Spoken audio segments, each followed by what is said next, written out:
Bonjour à toutes et à tous, on se retrouve dans cette nouvelle vidéo YouTube pour vous partager une méthode que j'utilise pour trouver des lock-up sur différentes blockchains.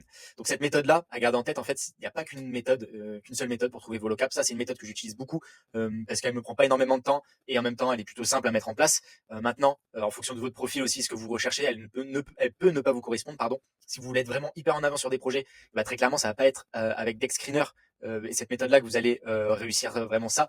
Ça va plutôt être donc là avec Photon pardon, ou Boolix, qui sont deux outils où là vraiment c'est pour rentrer même des fois avant que le token ne soit listé sur Radium. Donc là je parle forcément de Pump.fun ou de Moonshot, qui sont des plateformes du coup qui permettent à n'importe qui de lancer des memecoins. Mais l'idée c'est qu'une fois que le memecoin est listé sur Radium, donc le DEX leader de Solana, et bah cette technique-là sur DEX Screener marche vraiment bien. À garder en tête qu'il n'y a pas une seule technique vraiment miracle, hein. L'idée le plus optimal en fait, ça va être d'agréger plein de techniques différentes. Donc on a du tracking de wallets par exemple, donc traquer des wallets, des smart monnaies, des wallets qui sont qui sont très très forts. On va avoir forcément du coup différents outils comme DEX Screener, comme Boolix, comme d'autres outils qui vont permettre de scanner, de regarder quand même globalement ce qui vient de se lancer sur le marché, sur une blockchain en particulier. Et un troisième point, par exemple, ça va être tout ce qui est groupe Telegram, Twitter aussi, donc tout ce qui est un peu plus networking, le réseau, et d'aller chercher les bonnes infos au bon endroit. Et finalement, hein, il n'y a pas, voilà, y a pas de miracle, de méthode de miracle, hein. Ça va être d'essayer d'agréger ces 3 points, on va dire, d'agréger un max de sources pour essayer de couvrir au maximum le marché, les nouvelles cryptos qui se lancent et pouvoir augmenter ses chances de tomber sur un projet intéressant. Regardez en tête que ces projets-là, on ne parle pas d'investissement. Si une personne là que vous arrivez, vous ne savez pas ce qu'est Dextriner, etc., c'est clairement pas fait pour vous. Parce qu'en low cap, voilà, c'est très très lucratif, ça peut être énorme les gains réalisables et surtout très rapides. Mais derrière, ça peut être à l'inverse aussi. Il n'y a pas mieux pour perdre beaucoup d'argent en crypto, avec le trading à levier forcément. Donc, et je sais de quoi je parle quand j'ai commencé au premier cycle, premier bull run. J'ai fait beaucoup de bêtises avec les leviers, donc je sais. Voilà, maintenant je me suis totalement calmé, je ne fais même plus de levier, très très rarement. Maintenant je suis sur les low cap, mais c'est vraiment équivalent. Je suis sur les low cap, mais ça fait beaucoup d'années déjà. J'ai énormément d'expérience là-dedans. J'ai une gestion du risque qui est vraiment rodée. Si vous n'avez aucunement l'habitude de ça, vous n'êtes pas à l'aise avec tout ce qui est on-chain, les bots Telegram, tout ce qui est l'écosystème de manière globale aussi. Et si vous n'avez pas d'expérience et pas de gestion du risque, vous risquez de perdre beaucoup d'argent. Maintenant, c'est super bien que vous y intéressez parce que c'est quand même quelque chose de très intéressant, qui change aussi. Et voilà, on s'ennuie pas, il y a toujours de très belles opportunités. Donc c'est une corde à votre arc qui est vraiment importante et cool à façonner et à apprendre, on va dire, tous les jours de cet écosystème et de ce secteur-là des low cap, particulièrement avec les tranchées, etc. Donc, trêve de blabla. On est sur Dex Screener et tout simplement, je vais me mettre ici, je vais me mettre en bas à droite. Ça fait plus ou moins 2 jours où j'ai pas eu le temps de checker un petit peu les nouveaux projets, etc. Donc, on va le faire ensemble et vous allez justement voir un petit peu comment est-ce que je le fais et voir un peu quels sont les projets qui s'en dégagent du coup. Donc là, ici à gauche, vous voyez toutes les blockchains, hein. Forcément, je ne vais pas regarder toutes les blockchains, c'est pas pertinent. Vous regardez et lesquelles vous allez me dire du coup. Là, il y a un screen qui s'affiche. Vous voyez les 3 blockchains qui ont le plus de volume, plus ou moins. Donc c'est vraiment les blockchains les plus intéressantes où il y a le plus de spéculation à faire, où il y a le plus de gens qui vont aller acheter et échanger des cryptos. Donc ça va être Solana, Base et Ethereum. C'est vraiment ces 3 blockchains là sur lesquelles je vais focus. Occasionnellement, il y avait Sui aussi que je pouvais m'attarder un petit peu dessus parce que le Sui a vraiment bien performé et donc derrière l'écosystème avait bien performé. Comme le Sui actuellement est en train de corriger, et comme du coup c'est pas un écosystème qui a le plus de volume comme vous avez pu le voir, il n'est pas dans le top 5. Je vais pas m'y attarder et je vais faire vraiment ces 3 blockchains là. Peut-être pas en vidéo, je vais peut-être pas faire les 3 en vidéo, mais au moins on va faire Base et Solana. Et on va commencer avec Base. Donc ensuite, là une fois que vous cliquez du coup sur la blockchain en question, donc là j'ai commencé avec la blockchain Base, vous tombez du coup sur une liste de, vous voyez, 8700 cryptos. Là c'est clairement vous n'allez pas checker les 8700 cryptos, ce n'est pas pertinent. Et donc c'est là où les filtres sont vraiment utiles. Donc premièrement, voilà, ça c'est toutes les métriques sur lesquelles vous pouvez filtrer. Donc la liquidité qui va permettre, qui est représentée ici, plus il y a de liquidité, plus du coup vous pouvez passer de grands ordres sur le token et derrière plus il y a de volatilité, moins le token est volatile du coup. Donc voilà, on veut qu'il y ait de la liquidité, hein, très clairement, mais c'est pas une des notions les plus importantes. Généralement je mets 10 000 histoire de faire un tri pour enlever toutes les poules de liquidité qui ont 0 ou moins de 10 000 qui sont vraiment pas pertinentes. En market cap, on va mettre une valorisation d'un actif, et là c'est en fonction de votre profil aussi, donc pensez à arranger vos filtres en fonction de votre profil. J'aime bien mettre un minimum de 200 000 et je mets aussi un maximum de au moins 40 millions. Parce qu'il y a des tokens où voilà, on a une valorisation très très élevée et ça fait un petit peu ça fait du bruit de fond, donc ça m'intéresse pas du tout. Donc pour le retirer, je mets un 40 millions de market cap maximum, pardon. C'est là où c'est le plus intéressant, ça va être le pair âge. c'est ce qui est vraiment le plus intéressant. Donc ça va nous permettre de trier en fonction de l'âge de la création du token et d'enlever ceux qui ne correspondent pas à ce filtre-là. Nous, et moi ce que je fais du coup, ça va être tous les jours ou tous les 2 jours, je check le marché. Donc en fait, vous, si vous checkez par exemple toutes les semaines, bah, vous faites 24 fois 7 et ça vous donne le nombre d'heures pour une semaine. Et en fait, vous pouvez du coup filtrer de cette manière-là et regarder les 7 derniers jours quels sont les tokens qui ont été lancés et qui correspondent à votre filtre. Donc c'est vraiment comme ça. Donc là, comme je vous ai dit, ça fait 2 jours à peu près. Donc je vais mettre un maximum de 48 heures. Donc c'est-à-dire s'il y a un token à plus de 48 heures d'existence, donc plus de 2 jours d'existence, je ne le verrai pas. Et le but, c'est de faire ça à peu près tous les 2 jours. Par exemple, pour mon cas ici, vu que je suis à 48 heures, tous les 2 jours, je vais scanner le marché, je vais voir du coup les tokens qui correspondent, qui peuvent être intéressants et les suivre du coup et voir un petit peu leur évolution, voir ce qu'ils font et voir si c'est possiblement un bon point d'entrée, possiblement un investissement ou une prise de position que je prendrai dessus.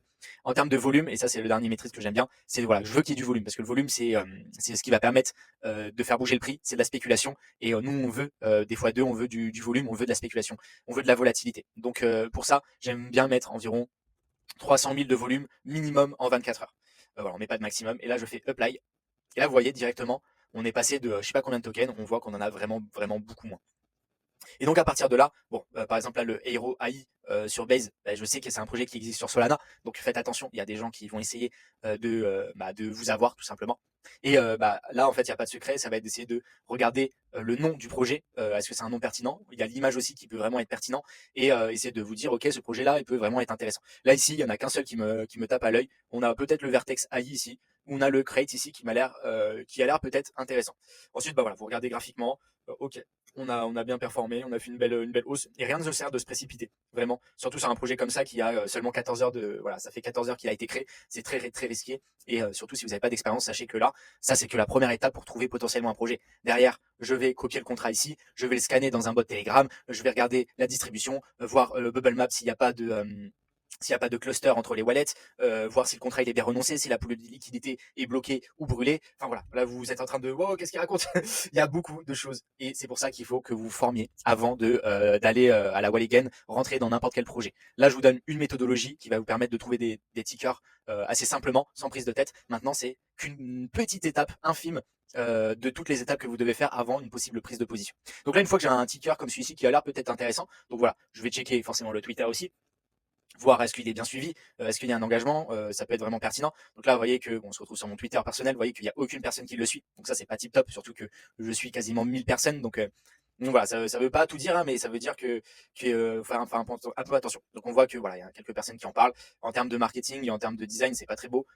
Create a based world, based worlds are coming, donc apparemment il n'y a pas de produit, c'est que des promesses. Après, voilà, ce qui est pas mal si vous cliquez sur le nom du ticker, donc create, là vous pouvez voir qui en parle, est-ce qu'il y a des gros KOL, des gros influenceurs. Alors attention, quand il y a des gros influenceurs, ça ne veut pas dire que c'est le bon moment de rentrer en fonction de la valorisation, hein, mais l'idée c'est de creuser, c'est d'avoir des petites infos en plus en plus du Twitter et du site internet et de la documentation qui est fournie. Donc voilà, très clairement pour moi là c'est pas un projet qui va être intéressant, mais voilà, l'idée on va quand même aller le mettre en watchlist. Et voilà, l'idée c'est de créer, j'aime bien créer une watchlist qui s'appelle voilà Solana Young Token pour Solana. Ici il y a Dune Token Hype pour tout le reste, donc Base et Ether. Donc là, voilà, je le mets ici parce que c'est un nouveau projet qui vient de se lancer. Et en fait, à partir de 2 semaines, dans cette liste-là, les projets, je les retire et je les classe en fait dans d'autres watchlists. Donc voilà, on a VRTX aussi, qui peut être à garder à l'œil. On voit qu'il y avait quand même pas mal de volume. On voit qu'on a 1,8 million de volume sur la dernière 24 heures, avec plus de 10 000 transactions. Donc c'est pas mal, des bonnes stats. Par contre, graphiquement, c'est vrai que c'est pas très beau. On vient de corriger. Donc ça, pareil, vous voyez que c'est un code token qu'on garde à l'œil. Vous ne rentrez pas tout de suite, ça sert à rien, très honnêtement. C'est un coup à perdre de l'argent, surtout quand la temporalité du marché n'est pas bonne. Mais voilà, c'est un token, vous pouvez très bien le garder à l'œil et voir par la suite. Donc voilà, vous avez l'exemple pour Base, vous faites la même chose pour Ether, hein, tout simplement. Les filtres, vous les classez, hop, et vous aurez une petite sélection. Donc je vais faire très rapidement la même chose. Donc 40 millions pardon, de market cap max. Là, je play, et là, vous voyez que j'ai que 3 projets. Vous voyez qu'encore une fois, le VRTX Vortex, vous voyez qu'on le retrouve ici. Donc ce qui voudrait dire que l'autre projet, il y en a un qui est faux. Comment vous en rendre compte? Vous allez sur le Twitter, vous tapez le ticker ici, VRTX, et vous allez voir quel est le vrai projet avec le compte Twitter officiel. C'est un petit peu ça l'idée. Graphiquement, je pense que c'est l'autre sur Base et que celui sur Ether est faux, mais à vérifier. Hein, très, très certainement. Voilà, là, j'ai pas de certitude là-dessus. Vous voyez qu'on a MrBeast, très clairement un meme coin un peu bancal. Ça m'intéresse pas du tout. Je vais pas cliquer. L'idée c'est pas de perdre de temps, c'est d'avoir un ticker et un nom qui vous saute aux yeux. Et là, très clairement, il y en a un qui se détache du lot. C'est Rise de AdRise. Donc je sais pas du tout ce que c'est. Bon, graphiquement, c'est pas très beau. C'est pas très beau, on voit qu'on a 14 millions, donc ça a été sûrement full bundle. Donc full bundle, ça veut dire que en fait là ici les transactions, ici il y a une transaction qui a été faite avec plein de transactions. Donc en fait ils ont acheté une grosse partie de la supply. Et ça il y a des bots pour savoir si c'est full bundle, combien est-ce que c'est bundle, etc. Voilà, en termes de holder, vous voyez qu'il y a vraiment pas beaucoup de holders. C'est vraiment pas ouf.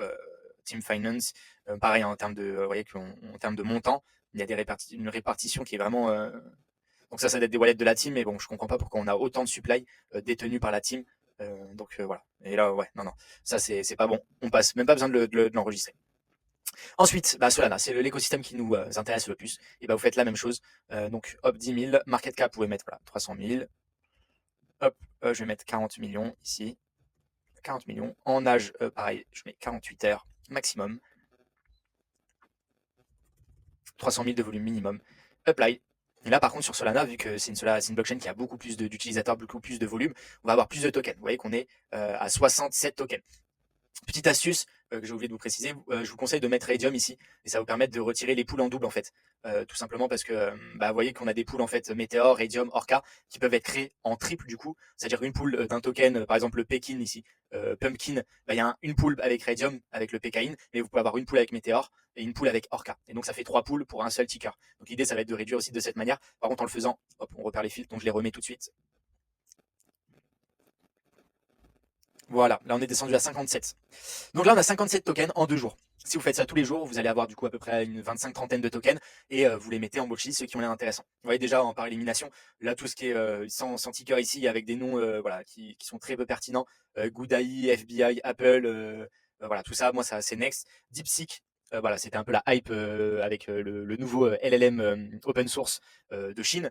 Donc ça, c'est très clairement un meme coin. Donc why not peut-être de pouvoir miser dessus. Mais je pense que ça va s'essouffler. Je vois pas une méta énorme autour de ça. Donc voilà, ne cédez pas au FOMO. Trust Chain. Donc voilà, vous pouvez checker ensuite le market cap ici à droite. Ok, rien d'affolant. Là, par contre, on a un projet qui a l'air intéressant peut-être. Il y en a deux. Je ne sais pas trop pourquoi il y en a deux. Euh, Hop, on va cliquer dessus, on va les voir. Ouais, c'est pas sur Radium, donc ça, il faut faire attention. On va graphiquement regarder. C'est vraiment moche graphiquement. On veut absolument pas une charte qui ressemble à ça, c'est vraiment très moche. On a été lancé sous le million, et puis là on a une grosse bougie. Le contrat ici du OI du coup, vous voyez que le contrat ne finit pas par pump, et je vais vous montrer un autre exemple. Ce qui signifie que ce contrat-là n'est pas un contrat qui a été lancé via Pump.fun ou une autre plateforme de Launchpad, ce qui signifie qu'il est peut-être pas safe. Pensez à vraiment checker tout ce qui est renoncé, liquidité burn, etc. Ça, c'est un détail que les gens ne pensent plus à checker parce que maintenant, tous les tokens qui viennent de Pump.fun, du coup, sont des tokens qui ont un contrat qui est safe parce que automatiquement, lorsque le token passe de Pump.fun à Radium, du coup, le DEX en question, le DEX leader, on a la pool de liquidité qui est brûlée et on a le contrat qui est renoncé. Donc, directement, le trading est safe. Et je vais vous montrer un exemple d'un contrat et d'un token qui est safe. Voilà, safe dans le contrat, c'est-à-dire qu'en termes de la pool est safe, il n'y a pas de rug pool possible. Par contre, en termes de distribution, ça peut être vraiment horrible. Hein. Et donc, un token qui est venu via Pump.fun peut aller à zéro très rapidement. C'est juste qu'il ira à zéro à cause d'une pression vendeuse, à cause d'une mauvaise répartition des holders, mais pas à cause d'un problème technique ou d'un rug pool parce qu'on retire la pool de liquidité ou qu'on modifie la taxe et vous pouvez plus vendre, etc. Ça sera pas à cause de ça. C'est ça que je voulais dire. Voilà, donc là, voilà, DeepSeek par exemple, hein, je vais vous prendre cet exemple-là. Hop, vous voyez ici, quand on va en dessous, vous voyez que vous avez le contrat ici, SEEK 16Z avec le pump à la fin. Donc ça, on sait que ça vient de Pump.fun, du coup, qui est le launchpad leader pour lancer des meme coins. Donc voilà, graphiquement, voilà, ça ressemble à ça. Ça, c'est le genre de token, ok, ça a l'air pas mal. Vous pouvez aller voir leur Twitter. Vous voyez qu'ils ont payé un boost, donc c'est plutôt propre. Vous voyez qu'on est en train de rebondir. Ça peut être un token à surveiller pour peut-être prendre une position. Maintenant, c'est beaucoup plus risqué parce que là, on est sur un meme coin. Donc on n'est pas sur un token où il y a du fonda derrière. On n'est pas sur un token comme voilà, des agents IA ou des frameworks. Et pensez aussi à la narrative du moment, c'est super important parce que c'est là où vous allez avoir d'être au bon endroit au bon moment. Finalement, vous rentrez dans tout ce qui ressemble et qui rentre dans la narrative du moment et vous risquez de faire des performances. Pour le coup, il y a vraiment pas grand chose. GTA 6, voilà, on sait qu'il y a GTA qui arrive bientôt, donc bon, il y a un coin, X-Money, ok, bof. Brainy, bon, un chien. Odd, ouais, bof. Quantum Fart, Entanglement, bon, bah voilà, ok. Nitro, une petite grenouille, mais bon, rien de fou. Telepump Fun, ok. Un peu plus curieux, moi je suis pas fan de la bannière. Ça a été lancé sur Pump, comme vous pouvez voir ici. On a bien le Pump. Graphiquement, vous voyez que c'est pas moche. Graphiquement, c'est pas moche. Maintenant, il faut voir qu'est-ce que ce dernier fait. Je pense que c'est un sort de Pump Fun sur Telegram. Donc ça pourrait être pertinent à voir. Telegram Pump Fun, ça a l'air d'être ça. Launch meme via Telegram, thread pure meme which no dev supply. Donc c'est peut-être excellent, Vitalik. C'est peut-être intéressant dans le sens où c'est le genre de truc qui peut peut-être intéresser les dégènes. Donc ça peut être un token à surveiller. Et vraiment, pour une prise de position vers les 800K, c'est peut-être jouable. Maintenant, il faut tester le produit, voir si ça marche et il faut voir qui en parle. Et ça, c'est le genre de token, typiquement, vous allez là et vous le mettez dans votre watchlist. Yun Token Solana, tout simplement. Et vous le gardez à l'œil parce que dans les 2 derniers jours, c'est un token qui a l'air intéressant, qui a été launch. Et vous faites ça pour tous les projets. Par exemple, voilà, Charm, ici, là, vous voyez que c'est un projet qui a l'air un peu se détacher. On a pareil ORB qui pourrait être intéressant à creuser. DocuSol, bon, ça n'a pas l'air exceptionnel. Il n'y a pas grand-chose, hein. Il y a Firest ici qui pourrait être intéressant. Isaac aussi, il faudrait voir. Mais voilà, sinon il n'y a pas grand chose là. Mais voilà, au moment où vous êtes à l'affût, et l'idée c'est de faire ça tous les 2 jours, tous les jours, tous les 12 heures, hein, le matin, le soir, le midi. Plus vous avez le temps, mieux vous allez être à l'affût des opportunités et de les garder en watchlist une fois que vous les avez mis en watchlist, de repasser dessus, de faire votre diligence et votre due diligence et de les allouer dans d'autres watchlists que vous gardez à l'œil. Et forcément, il y a un moment où vous prenez une position aussi, hein. L'idée c'est pas juste de les regarder monter, c'est d'être proactif, de savoir quand rentrer, de savoir quand ne pas rentrer aussi. La temporalité du marché joue énormément. Quand tout explose, un token nul va exploser, on va dire. Quand tout baisse, même un bon token risque de baisser. C'est ce que vous devez avoir en tête. Voilà, c'était la méthode que je voulais vous partager, simple et efficace. Donc, si vous avez des questions par rapport à ça, les commentaires sont là pour ça. N'hésitez pas, je répondrai à tout le monde. Et si tu n'es pas encore abonné, n'hésite pas à t'abonner, ça m'aide énormément dans mon travail. Et puis surtout, tu ne louperas pas des vidéos banger parce que je vais passer la deuxième sur Twitter, sur YouTube, je vais y arriver. Et puis voilà, je vous souhaite une très belle journée, une très belle soirée en fonction de quand tu regardes cette vidéo. Faites attention sur les marchés. À plus. Ciao, ciao.